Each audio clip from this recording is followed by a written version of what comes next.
Kubera iki kuva mu 1969 ata muntu n'umwe yarebwo asubire kuja ku kwezi? Kuja ku kwezi ubundi bifise akamaro akahe? NASA, National Aeronautic and Space Administration, ikigo kijejwe ivy'ikirere muri Leta Zunze Ubumwe za Amerika, camaze gutangaza ko abantu bagiye gusubira ku kwezi ku ncuro yabo ya kabiri. Ibi nivyo tugire turabire hamwe muri kino kiganiro. Turahera kuri iki ca mbere. Kubera iki ata muntu yarebwo asubire ku kwezi kuva mu 1969? Muri make, kuja ku kwezi, abantu ntibarasubira kuja ku kwezi, ni ukubera ko bisaba amafaranga menshi cane, bigasaba ikoranabuhanga ridasanzwe, ingorane nyinshi z'umutekano, hamwe n'ukuntu ibihugu vyahinduye ivyiyumviro bikibanda cane mu bikorwa vy'ikirere bitari ukwezi, bakibanda ku bijanye no kwohereza amarobots n'abantu ku mubumbe wa Mars. Iyi niyo mpamvu ituma abantu bataja ku kwezi cane, ariko ibindi bihugu nk'Ubushinwa, Ubuyapani n'Uburusiya n'Ubuhindi bagiye bohereza amarobo n'ivyogajuru ku kwezi. Ntabwo bigeze bohereza abantu n'incuro n'imwe. Amerika akaba ariyo yonyene yohereje abantu kuja ku kwezi. Rero tugire tuje turabira hamwe muri kino kiganiro impamvu NASA igire yongere irungike n'abantu ubugira kabiri. Kuja ku kwezi ubundi biba bifise akamaro akahe? Kuja ku kwezi aba ari intambwe ikomeye cane mu kumenya ivy'iterambere ry'ikiremwa muntu, kandi kuja ku kwezi birafasha cane kwerekana abantu ko bashobora kugera no gukora mu bindi bintu bitari ngaha kw'isi. Abahinga barashobora kwiga ingene ibidukikije vyo ku kwezi bikora, bagakuramwo n'amabuye y'agaciro n'umukungugu, bigatuma bamenya ibintu vyinshi bitandukanye, bigatuma banarushirizaho gutahura kahise k'isi n'ukuntu yaremwe. Uko kurungika abantu n'ibikoresho n'ibikoresho mu kirere gutuma haboneka ubuhinga bwinshi bushasha bwotuma isi itera imbere cane, nk'amasatelite, GPS n'ibindi tundi tumenyetso tw'itumanaho n'ibikoresho vyinshi vya tekinoloji. Ku kwezi kandi hafasha abashakashatsi kurondera uko bokubaka ibibanza vyo gufasha ubushakashatsi bwo mu kirere, no kurondera inguvu nshasha nk'ivyuma biri mu mukungugu w'ukwezi.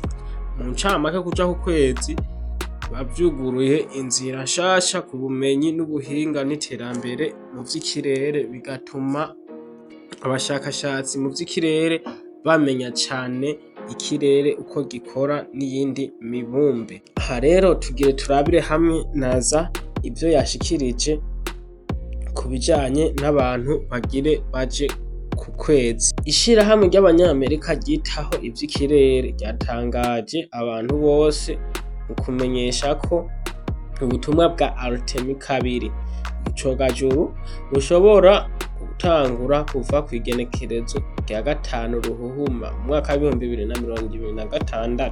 Mu ntango bwari butegekanijwe gukorwa mu mwaka wa 2024.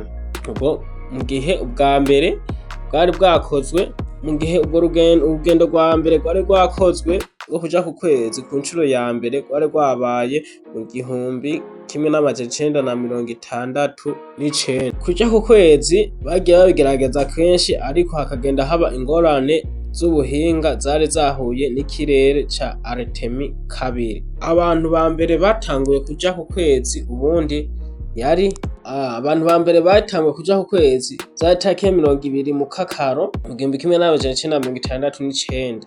Bagiriye mu kigendajuru Apollo 11. Abashitseyo yari Neil Armstrong na Buzz Aldrin.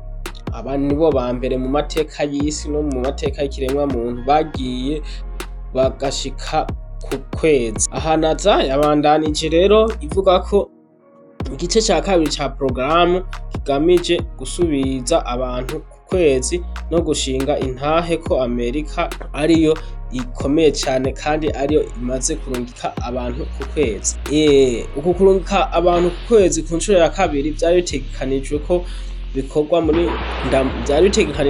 bizokorwa muri Ndamukiza mu mwaka wa 2026, ariko NASA yahisemo kwihutisha ibintu urwo rugendo kugira ngo bashikiyo vuba.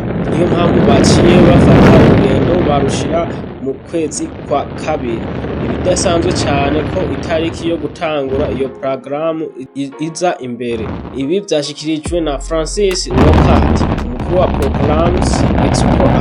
Umuhinga mu by'ikirere yavuze ko NASA ishaka kwerekana ko Artemis iri mu nzira nziza kandi ko yerekana ko yizigiye cyane ubushobozi bwayo, mu gihe Ubushinwa nabwo bufise intumbero yo kohereza abantu ku kwezi mu mpera z'imyaka 10 kandi bushobora gusumba Amerika muri iri siganwa rishasha ryo mu kirere. Imbere yuko abagendera mu kirere bazoja ku kwezi, incogajuru kiye kugeragezwa ivyo bikoresho no kumenya neza ko incogajuru atangorane kizotera abo bantu bazoba bagiye ku kwezi, kandi ngo bazoba bakoze ikintu gihambaye. Francis Lockhart shimika ku vy'ukuri ivyo nivyo Artemis 2 izokoresha igisasu kinini cyane citwa Space Launch System kugira ngo ishire igisasu ca Onion mu nzira y'ukwezi. Muri ico cogajuru hazoba harimwo abanyamerika 3 bita Reid Wiseman, Christiana Koch, Victor Grover n'umunyekanada umwe Jeremy Hansen. Urugendo rwabo ruzobajana kwezi ibirometero hafi 400 uvuye kw'isi, ruzomara iminsi 10. Francis Lockhart igihe nyene hari abazoba bari ko bagendera mu kirere muri ico cogajuru, NASA izoba iriko irasuzuma vyonse. Francis Lockhart yemeza ati igihe nyene hari abagendera mu kirere bari muri ico cogajuru, NASA irasuzuma vyose ariko ingorane nyazo zireba Artemis 3. Kuvuga kuzoja ku kwezi ku nshuro ya 3 riteguwe mu gice ca kabiri c'umwaka w'2027. Izokoresha ubuhinga bwo kuja ku kwezi bwa Starship HRS bwateguwe n'ishirahamwe rya Elon Musk ryitwa SpaceX kugira ngo rirungike abantu mu kirere babiri baja ku kwezi. Francis Lockhart aragabisha ati ariko rero Starship iri kure yuko vyemezwa. Ubu turi mu bibazo vy'ukudakeka ku bijanye n'urutonde. Muri make ivyo nivyo vyatangajwe na NASA, irishirahamwe rijejwe gukora ubushakashatsi mwisanzure mu kirere. Mwakoze cyane mwe mwabanye nacu mu kino kiganiro, mukore subscribe na like na comment kugira ngo tugende tubana no mu bindi biganiro bigiye bitandukanye. Ciao ciao.